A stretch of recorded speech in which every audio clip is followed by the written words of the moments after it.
बिस्मिल्लाहिर्रहमानिर्रहीम। Programme issue today में मैं हूं आगा साजिद शाह। नाज़रीन, कोविड-19 एक हॉट टॉपिक है आजकल। कोविड-19 के हवाले से चूँकि मालूमात तो बहुत सारी आ चुकी हैं, लोग इसके बारे में जान चुके हैं, लेकिन शायद ज़रूरत से ज़्यादा जान चुके हैं और उसको सीरियस नहीं ले रहे। लेकिन जो कोरोना की तीसरी लहर है, कहा यह जा रहा है इंतहाई ख़तरनाक है, इंतहाई रिस्की है और इसमें बहुत ज़्यादा डेथ रेशो भी है। पूरी दुनिया में अमेरिका में नंबर 1 पे सिर्फ फहरिस्त है, जबकि हमारे पड़ोसी मुल्क इंडिया में इस कदर इसकी रेशो बढ़ चुकी है। इसमें ख़ास तौर पे जो इन्फेक्ट हुए हैं लोग, उनके साथ साथ जो डेथ रेशो इस कदर बढ़ चुकी है कि रोड्स के ऊपर, सड़कों के ऊपर मर्द औरतें जो हैं वो ऑक्सीजन की तलाश में तड़प रहे हैं और अपनी जान दे रही हैं। ऑक्सीजन की कमी, और पाकिस्तान ने, चूँकि हमारी एक अज़ल से दुश्मनी भी चलती आ रही है, लेकिन इसके बावजूद इंसानी हमदर्दी के तहत हालिया गवर्नमेंट ने इंडिया को इस हवाले से सपोर्ट भी किया है और ऑक्सीजन फ्राहम की है। तो अब देखना ये है कि तकरीबन 3.5 महीने से पाकिस्तान के अंदर मुसलसल गवर्नमेंट की जानिब से कहा जा रहा है कि शदीद ख़तरात लाहक हैं। खुदा न खास्ता इंडिया जैसी सिचुएशन यहाँ भी पैदा हो सकती है, लेकिन इसके बावजूद कोरोना एक्ट इंट्रोड्यूस करवाना पड़ा हुकूमत पाकिस्तान को। लेकिन इसके बावजूद लोग गिरफ्तार भी हो रहे हैं, FIRs भी हो रही हैं, एक सलालत जिसे कहते काट रही हैं। लेकिन इसके बावजूद बाज़ आने को, मैं ये कहूँगा, आने को तैयार नहीं हैं। SOPs पे उस तरह से अमल नहीं किया जा रहा। ताजरान ने भी अभी 8 तारीख के बाद, जो 8 तारीख से लेकर 16 तारीख तक रावलपिंडी में स्पेसिफिकली, बाकी भी शहरों में लॉकडाउन गवर्नमेंट की जानिब से अनाउंस किया गया। तो ताजरान ने इसकी शदीद मुखालफत कर दी और उन्होंने ईद तक बाजार खुले रखने का इंदिया भी दे दिया है, जबकि स्कूलों को भी ज़बरदस्ती बन गया है। लोग खुद समझने के लिए तैयार नहीं हैं कि हमें, हमारी जिम्मेदारी क्या है, हमने इस कोविड से कैसे बचना है। लास्ट टाइम हुकूमत की जो स्ट्रेटजी थी स्मार्ट लॉकडाउन, फिर माइक्रो इसका स्मार्ट लॉकडाउन के हवाले से जैसे कहा जाता है कि पूरी दुनिया ने फॉलो किया, अप्रिशिएट किया, लेकिन अब की बार वो स्मार्ट लॉकडाउन क्यों कामयाब नहीं हो पा रहा? क्या हुकूमत इस हवाले से नाकाम हो चुकी है? इस हवाले से हमने सोचना है। फिर साथ साथ इसका बेस्ट ट्रीटमेंट क्या है। हमारे साथ प्रोग्राम में मौजूद हैं UCAT के प्रेसिडेंट, PTI को भी रिप्रेजेंट कर रही हैं, सोशलिस्ट हैं, मोहम्मद आसिफ अब्बासी साहब। आपको वेलकम कहेंगे प्रोग्राम में। जबकि इनके साथ आज जो दूसरी गेस्ट हैं हमारी, वो इन्हीं की साहबजादी हैं, मोहतरमा डॉक्टर अनुषा आसिफ साहिबा। आपको भी वेलकम कहेंगे प्रोग्राम में। आज जैसे कि भाई साहब मैंने अभी स्टार्ट में बताया कोविड के हवाले से, तो तीसरी लहर शदीद सख्त है। ये कोई ऐसी ढकी छुपी बात नहीं है और लोगों ने इस हवाले से, लास्ट ईयर जब कोरोना की बात हुई तो लोग खौफजदा हुए और लोगों ने एहतियात की और 1-2 महीने के बाद फिर हालात आस्ता आस्ता नॉर्मल हो गए। लेकिन अब की बार लोग इसको सीरियस नहीं ले रहे हैं। तो आपने लास्ट ईयर भी इस हवाले से बहुत सारा काम किया, तो थोड़ा सा मुझे पहले लोगों की, मैं बैकग्राउंड में जाना चाह रहा हूँ कि क्या लॉजिक क्या हो सकती है, क्यों हम लोग बहुत ज़्यादा सीख चुके हैं, हम बहुत ज़्यादा समझदार हो चुके हैं, जो अब हम इस चीज़ को सीरियस नहीं ले रही हैं। सब लोगों को सलाम है। बात ऐसी है भाई कि पिछले साल जो सिचुएशन थी वो इंटरनेशनली एक नई चीज़ आई और पूरी दुनिया में छा गई। उस वक्त जिस तरह आपने इंट्रो में कहा कि जी हमारी गवर्नमेंट ने माइक्रो जो है ना स्मार्ट लॉकडाउन किया, वो अल्लाह की तरफ से एक मामला था कि हमें उस चीज़ को, इसने हमें इतना बेयर नहीं किया, इतना जो है ना वो लीथल नहीं हुआ हमारे लिए। उसकी वजह से शायद वो जो फर्स्ट वेव गुजरी, लोग इस बात में, अब थर्ड वेव के हम एंट्री पर हैं, थर्ड वेव हमारे कंप्लीटली तौर पे नहीं है अभी तक एंटर हुई, लेकिन सिवियर कंडीशन है, सिवियर कंडीशन बिल्कुल। सेकंड वेव इतनी सिवियर नहीं थी क्योंकि डॉक्टर्स के साथ हम इंटरेक्शन में हैं, बहुत से ऐसे दोस्त हैं जिनके साथ मैं काम कर रहा था अभी भी। डॉक्टर साइम है रेड क्रॉस में, इसी तरह कुछ और डॉक्टर्स हैं, डॉक्टर सिप्तान हैं, डॉक्टर हमाद हैं, जो काम कर रहे हैं इस पर और लोगों की फलाह के लिए काम कर रहे हैं। उनके साथ यही हमने देखा कि अब तो लोग हमारे इस तरीके पर आ गए हैं, ना ही कोई SOPs लेने को तैयार है, ऐसे ही है, नॉन सीरियस कुछ बिहेवियर है बिल्कुल। यस, उनका बिल्कुल, वो कहते हैं कुछ नहीं होता, मरना तो एक दिन नहीं है, मरना तो है, लेकिन लोगों ने बेसिकली जिस फैमिली के अंदर किसी की डेथ हुई है, वो लोग तो इस बात को मानते हैं कि हाँ ये कोई प्रॉब्लमेटिक इशू है। लेकिन जिस फैमिली में कोई बीमारी हुई, कोई ठीक हो गया, उसके बाद वो, मैं अपने ज़ात से, मुझे 3 बार कोविड हुआ। ओहो, अच्छा। 11 मंथ्स के अंदर मुझे 3 टाइम्स हुआ। फर्स्ट टाइम जो है वो मेरी पूरी फैमिली को मेरे साथ हुआ और एसिम्प्टोमेटिक थे हम, क्योंकि हम काम कर रहे थे, डॉक्टर्स के साथ थे, तो उससे हमें पता चल गया कि हम सबको हुआ। उसमें कोई ऐसा प्रॉब्लम था नहीं, सिर्फ स्मेल और टेस्ट का इशू था, कोई बुखार नहीं हुआ, कोई खांसी नहीं हुई। सेकेंड स्ट्रेन में जो है सितंबर में मेरे टेस्ट मेरा पॉजिटिव आया, लेकिन मैं अकेला था, मेरा प्रोजेक्ट था कोयटा में, तो मैं यहाँ था नहीं, मैं फैमिली से भी जुड़ा था। लेकिन वहाँ पर भी मुझे कोई फीलिंग नहीं थी, कुछ भी 4 दिन बाद मैंने यहाँ से कोयटा पहुँच के टेस्ट कराया तो मेरा टेस्ट नेगेटिव हो गया। अब थर्ड स्ट्रेन में जो इसमें बहुत सी ऐसी बातें भी मैंने देखी हैं, मैं वो भी आपको बताना चाहूँगा कि नॉर्मली हम एक गाड़ी में, मैं और मेरा दोस्त वहाँ से सफ़र कर रहे थे, जिसको पॉजिटिव था, मुझे मालूम नहीं था, लेकिन वहाँ आकर जब उसने टेस्ट कराया तो उसका टेस्ट पॉजिटिव था। तो ये एक बंद जगह के ऊपर उसमें, क्योंकि मेरे एंटीबॉडीज गलत होने चाहिए थे, साइंस की बात नहीं मानती कि जी आपको जो है ना सेकंड टाइम भी होना चाहिए। जी बिल्कुल, लास्ट टाइम जब ये हुआ था तो ऑपरेशन है कि सेकंड टाइम हो नहीं सकता ये, लेकिन कई लोगों को हुआ भी। उसके बाद अब ये थर्ड टाइम की तो एक अजीब सी जो है ना वो बात थी कि हम गाड़ी में थे और 16 घंटे हमने एक साथ ड्राइव की, एक ही गाड़ी में, हमें पता नहीं था, और हम एक दूसरे के साथ इंटरेक्शन में भी रहे, ड्राइव भी करते रहे, खाते पीते भी रहे। तो उस हवाले से जो है ये मुझे लगा, और इस दफ़ा इसने जो है ना वो प्रॉब्लम भी क्रिएट किया मेरे लिए, मेरे लंग्स पे एक पैच भी जो है इसने वो किया। लेकिन ये कि अल्लाह के फजल से कुछ दोस्त हैं, कुछ डॉक्टर्स काम कर रहे हैं, जिसका एंड पर मैं आपको बताऊंगा भी, और उस मेडिसिन के हवाले से उन्होंने मुझे वो मेडिसिन दी, मैंने वो मेडिसिन यूज़ की, उस मेडिसिन से मैं all together with in 4 days recover हो गया।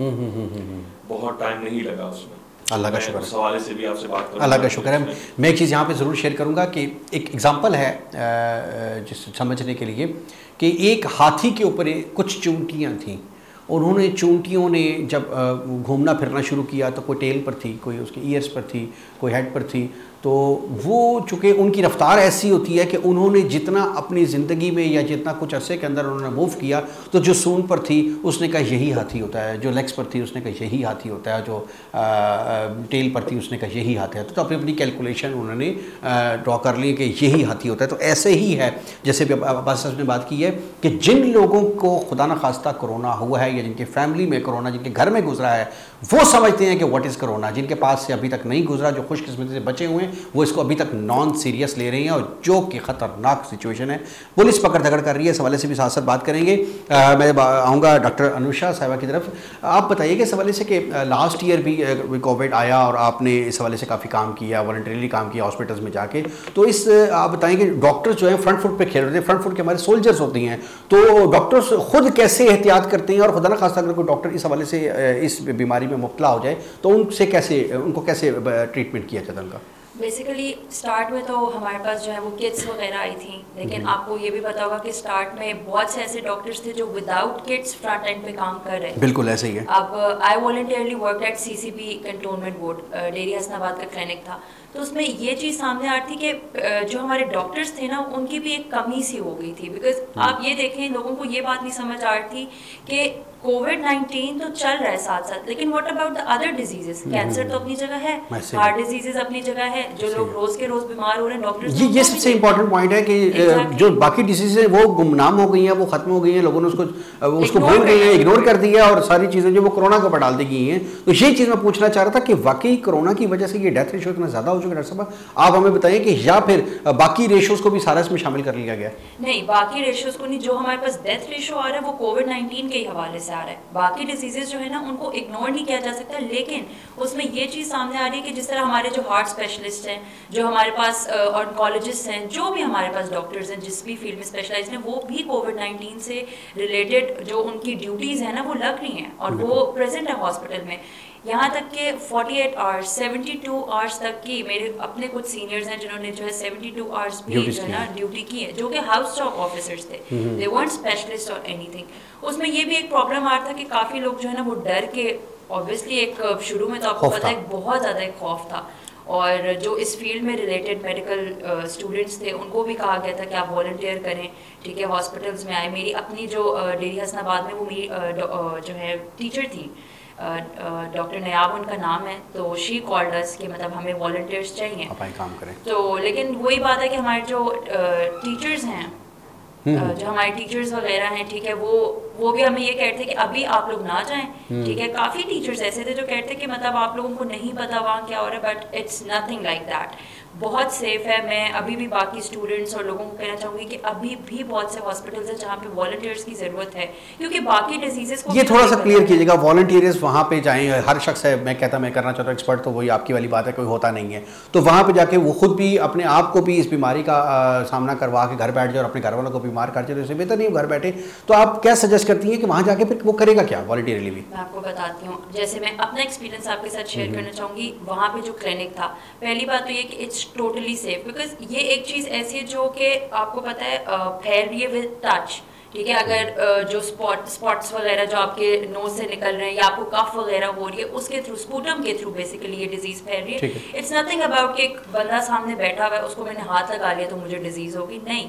अगर उसका स्पूटम उसकी बॉडी पे प्रेजेंट है या कहीं पे कोई पार्टिकल ऐसा प्रेजेंट है, उसके थ्रू ये ट्रांसफर हो रहा है, ठीक है। तो आप अपने SOPs फॉलो करें, आप ग्लव्स पहने, आप मास्क पहने, एंड यू आर सेफ, आप सैनिटाइज। लेकिन हमने ये भी देखा है कि जो किट्स आई थी कोरोना के हवाले से, वो किट्स पहनने के बावजूद लोगों को ये प्रॉब्लम हुआ, उसकी क्या वजह हो सकती है? उसकी ये वजह हो सकती है बेएहतियाती। मतलब जिस तरह आप निकले, आपने कोई पेशेंट चेक किया, ठीक है, आपके ऊपर कहीं पे वो पार्टिकल प्रेजेंट है और आपने अपने फेस को टच कर लिया या आपने कुछ खा लिया, ठीक है, आप बेदहानी में हो गए, तो वो बेसिकली बेदहानी की वजह से था। इट वाजंट कि आपको किट्स पहन के भी, मतलब एक मिसकंसेप्शन था कि लोग किट्स भी पहन रहे हैं, लोग एहतियात भी कर रहे हैं, पर उनको कोविड हो रहा है, but it wasn't anything like that. ठीक हो गया, बिल्कुल सही। अब भाई साहब, लास्ट ईयर आपने बहुत काम किया, हमने देखा मीडिया के ऊपर भी बहुत सारी जगहों पर देखा, अदरवाइज भी आपको काम करते हुए देखा राशन के हवाले से।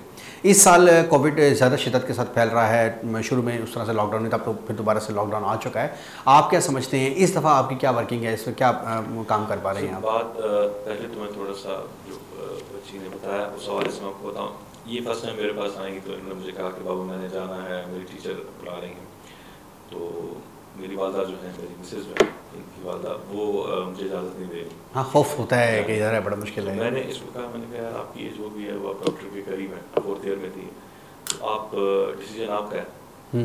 जो आप सवाल कर रहे थे कि डॉक्टर्स का, वो हर इंसान के ऊपर फ़र्ज़ है, उसकी चीज़ें हैं कुछ जो अगर वो ड्यूटी पर आ जाता है, जैसे पुलिस वाले हैं, आर्मी वाले हैं, वो भी तो हमारे ही जैसे जो रिस्पॉन्सिबिलिटी अपने ऊपर तारी कर ली जाती है, फिर उसको निभाना चाहिए। बहुत अच्छी बात है, बहुत अच्छी बात है। अगर एज अ वॉलंटियर मैं भी जब काम करने के लिए निकला था पहले दिन, तो मैं तो यही सोच कर निकला था कि ये जहाद है, कोई शक नहीं, कोई शक नहीं, इसमें क्या होना है क्या नहीं होना। अगर ये सोचेंगे आप, और कई जगह पे कहते हैं कोरोना से डरना नहीं है, लड़ना है, बिल्कुल। वो किसी जगह पे, मतलब मेरा ये मानना है, मैं इस बात को मानता हूँ कि ये मैन मेड है, गवर्नमेंट नहीं है। मे बी यार एक अपना फलसफा है, लेकिन मेरा फलसफा ये कि ये वायरस जो है ना वो मैन मेड है। हाँ, ये चीज़ चल रही है, केमिकल वॉर है और ये मैन मेड है और इसको खत्म किया जा सकता है, बिल्कुल ठीक है। इस बारे में कुछ हमारी गवर्नमेंट की पॉलिसीज भी जो है वो इस बार, जो आपका सवाल है उस हवाले से, तो बहुत बड़ा काम किया खान साहब ने। ये डिसीजन लेना हर बंदे का काम ही नहीं है कि कोई बड़े बड़े लीडर्स हमने दुनिया में देखे इस बार जो थे, सारे दुनिया के लीडर्स। जी, कौन सा डिसीजन? ये जो स्मार्ट लॉकडाउन का डिसीजन लास्ट ईयर लिया गया था, लास्ट ईयर जो लिया गया, ठीक, ये बड़े, क्योंकि उस टाइम जरूरत थी। अच्छा, दूसरा कि उसकी स्ट्रेन इतनी हार्ड नहीं थी, लेकिन फिर भी कोविड था, खौफ ज़्यादा था, बल्कि अब हार्ड होने के वजह खौफ नहीं है, लेकिन अब हार्ड होने के वही लोग, उसी सिनेरियो में हम अपने लोगों को एजुकेट नहीं कर सकते। हम अपने लोगों को ये, आज भी बहुत से ऐसे पढ़े लिखे लोग ये बात करते हैं कि हॉस्पिटल अगर उनको बताया जाए कि तबीयत तुम्हारी खराब है, हॉस्पिटल जाना है, तो वो हॉस्पिटल जाने को तैयार नहीं है। ये हॉस्पिटल तो मर रहे हैं, हॉस्पिटल जाएंगे तो मर जाएंगे, तो क्यों मरेंगे? वो हॉस्पिटल में पैसे मिलेंगे। पढ़े लिखे लोग ये बात कर रहे हैं कि किसी के मरने से जो है ना गवर्नमेंट को पैसे मिलेंगे, ये बकवास है। ऐसी कोई बात नहीं है। गवर्नमेंट आपको वैक्सीन लगा रही है, वैक्सीन जरूर लगाएं, ट्रायल बेस्ड है, लेकिन पूरी दुनिया में लग रही है। हमारे रिश्तेदार रहते हैं अमेरिका में रहते हैं, लंदन में रहते हैं, उन सबको वैक्सीन लग चुकी है। वैक्सीन क्योर नहीं है, लेकिन वैक्सीन आपको उस शायद जो है ना उस की जो एथेंटिसिटी है उस अटैक की, उसको जो है ना वो कम से कम जो है ना माइल्ड सिचुएशन में रखते हैं। तो उसके लिए वैक्सीन जो है वो ज़रूरी है। वैक्सीन लगाएं हर एज के, जब अभी 40 to 50 वाले को लग रही है। मेरी अपनी डेट है, इंशाल्लाह एक आध दिन में मैंने जाकर लगानी है। हालांकि मुझे जनरली डॉक्टर्स के उसमें, साइंस के उसमें वो कहते हैं कि अभी आप 1-2 महीने जो है दोबारा कोविड का चांस कम है, 3 महीने तक नहीं होगा, लेकिन मुझे तो 3-3 महीने बाद हुआ है। तो मैंने उस चीज को भी लेते हुए डॉक्टर से पूछा, मैंने कहा ज्यादा से क्या होगा, एंटीबॉडीज ही बढ़ेंगे, एक्सट्रीम पर तो नहीं चले जाएंगे। ऐसे एक्सट्रीम पर नहीं जाएंगे, बहुत अच्छी बात है। कुछ डॉक्टर से बात की तो उन्होंने कहा कि जी आप लगा लें। तो मैं पॉलिसीज का, सॉरी मैं एक बात कर रहा था आपसे, पॉलिसीज जो है गवर्नमेंट की, वो ये जो इस दफा लॉकडाउन के हवाले से, ये लॉकडाउन पहले लगना चाहिए था, कुछ पहले, और प्रॉपर लॉकडाउन लगना चाहिए था, 7-8 दिन का, 9 दिन का जो है। अभी भी लॉकडाउन की सिचुएशन उस तरह की नहीं है, हम देख रहे हैं, फिर रहे हैं, बाहर बाजारों में भी देख रहे हैं, लोग उसी तरीके से हैं। जिस तरह आपने कहा कि ताजिर भी इस चीज़ के ऊपर हैं कि जी हमने लोग एक्सेप्ट ही नहीं कर पा रहे इस चीज़ को, कहते हैं है ही नहीं कुछ भी। मतलब यार ईद अगले साल भी आएगी इंशाल्लाह, उसके अगले साल भी आएगी, चलते रहेंगे सिलसिले। तो अगर आप एक साल ईद जान है तो जहान है। पिछले साल भी अगर आप लोग को याद हो, हमारी फैमिली में भी यही हुआ कि ईद पर कोविड दोबारा जो है ना वो, इस साल फिर चांसेस हैं। और इस साल बहुत हार्ड स्ट्रेन है कि कह रहे हैं 2 से 3 दिन में जो डॉक्टर्स की वो है कि ये जो है ना लास्ट तक पहुंच जाता है और जो है ना लोग खुदा न खासा डेथ हो रही है लोगों की। तो गवर्नमेंट को ये चाहिए था, या तो जो इन्होंने ये काम किया, अगर इन्होंने लॉकडाउन नहीं करना था तो इनको चाहिए था कि 24 घंटे खोल देते, बाजार भी खोल देते। बैंक्स, पूरी दुनिया में ये हो रहा है, पूरी दुनिया में बैंक्स का सिस्टम तो 24 घंटे, बैंक के अंदर आप 3 घंटे का टाइम दे रहे हैं, 100 बंदा एक दूसरे के ऊपर चढ़ा। ऐसे ही है जी हमने वो करा, इन्होंने पहले छुट्टी दी और उसके बाद फिर दोबारा जो है ना कुछ गलत जो ब्यूरोक्रेसी है उसमें बहुत सी गलती। बिल्कुल, मैं यही चीज़ कहना चाहता था कि ये एक डिफरेंट एंगल है सोच का कि जब खान साहब ने लास्ट ईयर स्मार्ट लॉकडाउन किया, मार्केट स्मार्ट लॉकडाउन किया तो दुनिया ने अप्रिशिएट किया और उसको फॉलो किया। आज अगर दुनिया में एक नई चीज़ इंट्रोड्यूस करवाई गई है, इस एंगल से सोचा गया है कि अगर ये टाइमिंग कम करने की बजाय बढ़ा दी जाए तो शायद रश जो बाज़ारों में पड़ा हुआ है उसकी रेशो कम हो सके, अनएम्प्लॉयमेंट को अवॉइड किया जा सके और किसी तरीके से आसानियाँ लोगों के लिए पैदा कीजिए, इकोनॉमिकली जो लोग कमज़ोर हो चुके हैं। हमारे मुल्क में इस चीज़ की ज़रूरत भी है कि अगर आप 24 घंटे कर देते हैं तो आपका रेवेन्यू भी ज़्यादा हो जाएगा, आपका जो है क्या कहते हैं अनएम्प्लॉयमेंट कम होगी, एम्प्लॉयमेंट ज़्यादा हो जाएगी, क्योंकि आप अगर 3 पीरियड लगाएंगे तो एक बंदा तो सारा दिन जॉब नहीं करेगा। बिल्कुल ऐसे ही है, वो 8 घंटे वो करेगा, 8 घंटे दूसरा करेगा, 8 घंटे तीसरा करेगा। और इसी तरह शॉपिंग के लिए जो लोग भी जाएंगे, जैसे आप हैं या मैं हूँ, तो मैंने एक जोड़ा कपड़ा लेना है, एक अपने लिए जूता लेना है, इसी तरह मैंने अपने बच्चों के लिए, तो I will go for one time. ये नहीं होगा कि मेरे पास इतने पैसे हैं या ऐसे मामला पे मैं रोज आके शॉपिंग ही कर रहा हूं, बाजार चला जाऊंगा। अब रोज जाना पड़ रहा है। अब सिचुएशन ऐसी है कि जो बंदा जाता है, वो जॉब से आता है या किसी जगह से आता है और रोजे भी हैं, तो वो टाइम कम मिल रहा है उसको, वो जब पहुंचता है वो जगह तक पहुंच नहीं पाता, इतनी रश की वजह से उल्टा वापस आ जाते हैं, फिर नेक्स्ट डे फिर वो फिर दोबारा जाने की वो करते हैं, वो एक चीज ले लेते हैं, फिर दोबारा उनको बाजार में। अच्छा भाई साहब, आपने गवर्नमेंट के पॉलिसीज़ के हवाले से बात की है। लास्ट टाइम जिस तरह से राशन आपने तकसीम किया और घर घर तक राशन पहुंचाई और एक बहुत बड़ी फहरिस्त है जो आपने मेंटेन की है, आप नहीं समझते कि एक सिलसिला था दीवार मेहरबानी का, अब शायद इस साल वो नहीं है। इसी तरीके से अगर गवर्नमेंट मुख्तलिफ जो बेसिक आइटम्स हैं उनके ऊपर सब्सिडी दे जाए, अगर लोगों को कैश अमाउंट घर तक पहुंचा दी जाए, एम्प्लॉयमेंट के ज़राए बेहतर कर दिए जाएँ, तो ये राशन वाला सिलसिला जो है वो कदरे मुश्किल था और ये बेहतर एक ऑप्शन थी। एहसास प्रोग्राम के जो है ना वो तो चल रहा है, जी वो लोगों के घरों तक पहुंच, लेकिन वो सब्सिडी उस तरह से नहीं पहुंच पा रही ना, वो लोगों तक वो रिलीफ नहीं उस तरीके से पहुंच पा रही। जी बिल्कुल। इस वक्त जो पोजीशन है मार्केट में, हमारी गवर्नमेंट का सबसे बड़ा जो मसला है हमारे लिए, जो हम समझते हैं, वो आपको पता है कि महंगाई है, वो आपके लिए, मेरे लिए, सबके लिए एक जैसी है। तो वो उसके ऊपर काबू पाने के लिए ये मैंने सुना है और इंशाल्लाह उम्मीद भी है कि इस बजट में जो है काफ़ी सब्सिडाइज किया जाए। ज़बरदस्त है, ठीक है। अच्छा डॉक्टर साहब, थोड़ा सा हमें इस बारे से बताइएगा, ट्रीटमेंट के हवाले से फिर दोबारा बात करेंगे कि अगर कोविड हो जाए तो बहुत सारे लोग इस खौफ की वजह से वो हॉस्पिटल नहीं जाते। बस साहब ने जैसे कहा कि वो खौफ की वहाँ तो लोग मर रहे हैं, पैसे मिल रहे हैं, वट। तो अगर बहुत सारे हमारे साथ ऐसे अहबाब भी हैं जिन्होंने टेस्ट भी नहीं करवाया, वो रिकवर कर गई हैं या रिकवर नहीं किया, खुदा न खासा वो डेथ की तरफ चले गई हैं, तो वो इसी खौफ से टेस्ट नहीं कराया। आप क्या समझती हैं, अगर किसी को ऐसे सिम्टम्स हैं भी और वो टेस्ट नहीं करवाता, चाहे उसकी गलती है, तो घर में उसको बैठ के फ़ौरन तौर पर कैसे ट्रीट करना चाहिए अपने आप को? फर्स्टली तो मैं ये बात बताना चाहूँगी कि इस वेरिएंट में बाकी दोनों वेरिएंट्स में तो बहुत सारी हमारे पास एक कन्फ्यूजन सी थी कि मतलब नज़ला ज़ुकाम होता था, लोग कहते थे कि यार वायरल है, ठीक है, या ये इज़ इट कोविड-19 या ये वायरल है, ठीक है, फ्लू हो गया, कफ होगी। पहली बात तो ये कि वेरिएंट्स में कोविड-19 के हमने फ्लू नहीं देखा, ठीक है। मैं ये भी लोगों को कहना चाहूँगी कि आप लोग बिल्कुल एक मिसकंसेप्शन की वजह से भी हॉस्पिटल्स को रश ना करें, ठीक है। अगर आपको कोई ऐसे सिम्टम्स आ रहे हैं जो कि कोविड-19 के नहीं है, बिकॉज कोविड-19 का जो मेजर सिम्टम है ना, that is weakness and lethargic. हमारे पास इस वेरिएंट में सबसे ज़्यादा जो सिम्टम आ रहा है ना, वो ये आ रहा है कि आपको अब हड्डियों में दर्द हो रहा है, आप वीकनेस फील कर रहे हैं। लेकिन फिर वही बात, ये वीकनेस और ये हड्डियों में दर्द जो आपने बताया, ये किसी और वजह से भी हो सकता है, लाजमी नहीं कि कोविड हो, ये पहले भी होता था। बिल्कुल। तो फिर कैसे इसको अलग कैसे किया जाए? इसको अलग ऐसे किया जा सकता है कि आप टेस्ट करवाएं।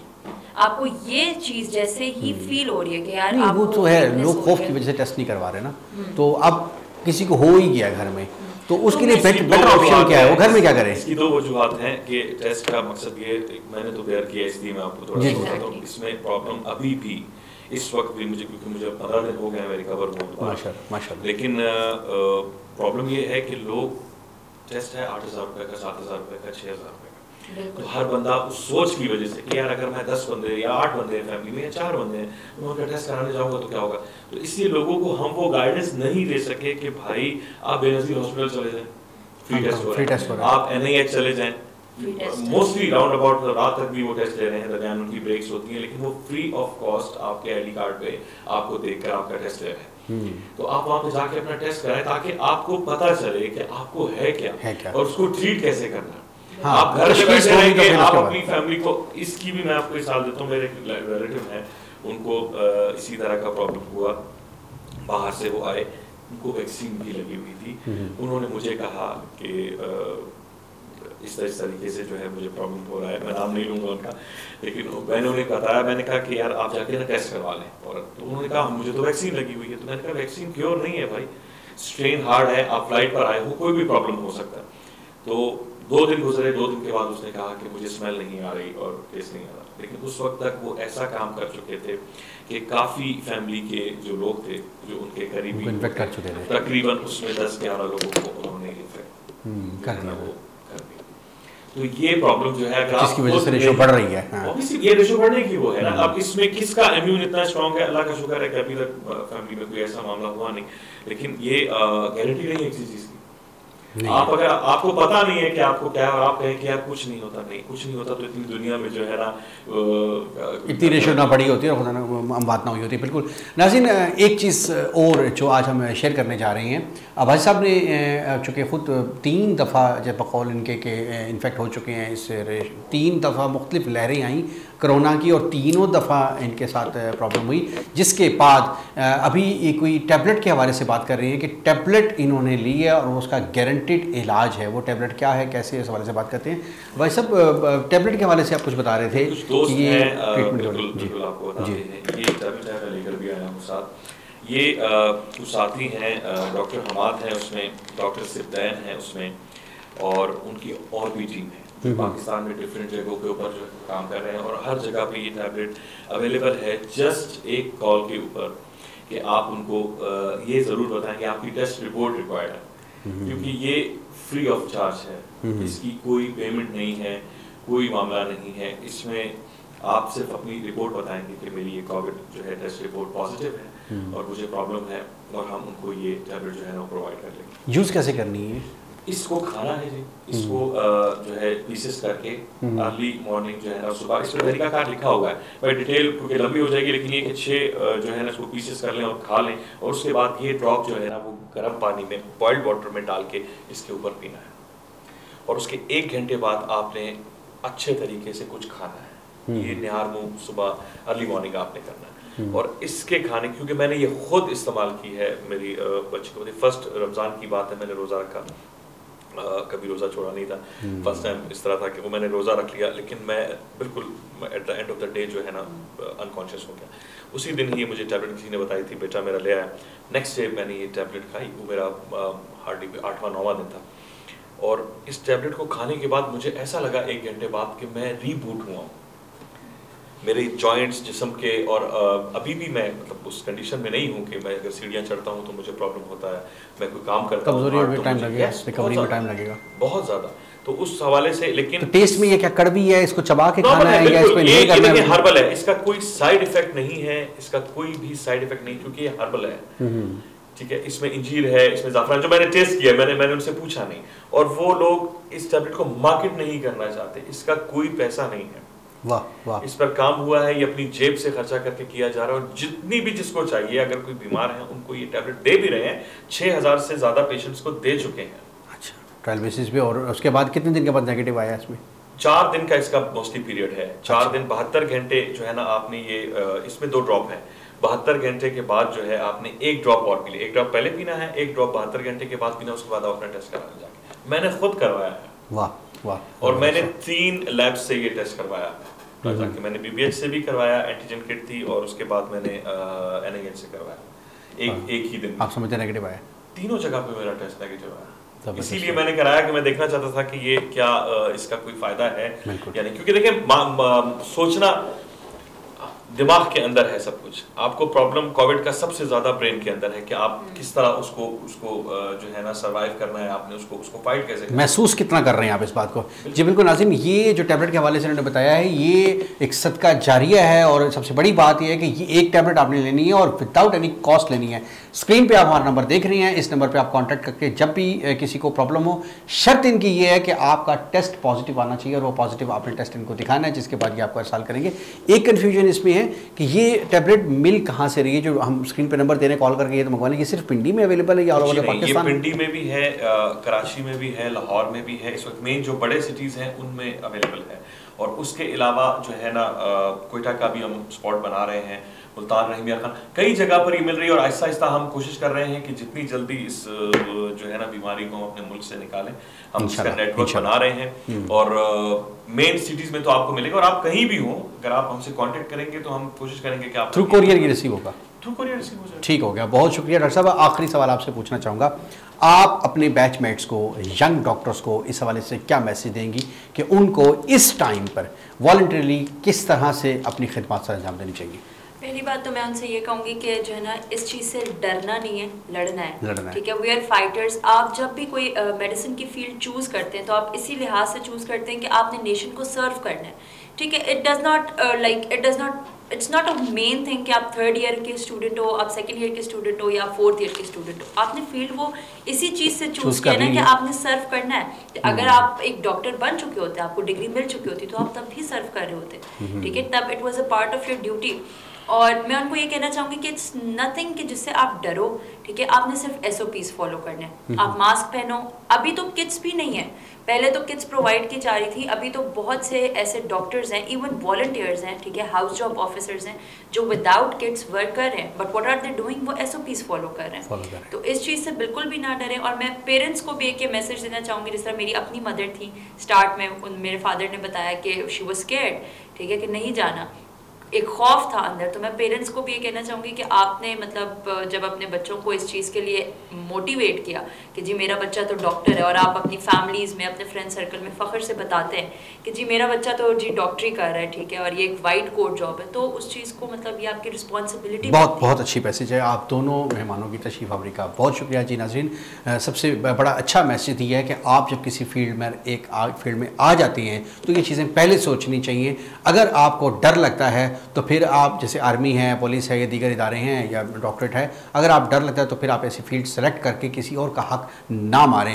लेकिन अगर आप आ चुके हैं तो फिर आपको जहाद करना है और जहाद समझकर अपनी खिदमत सर अंजाम देनी है।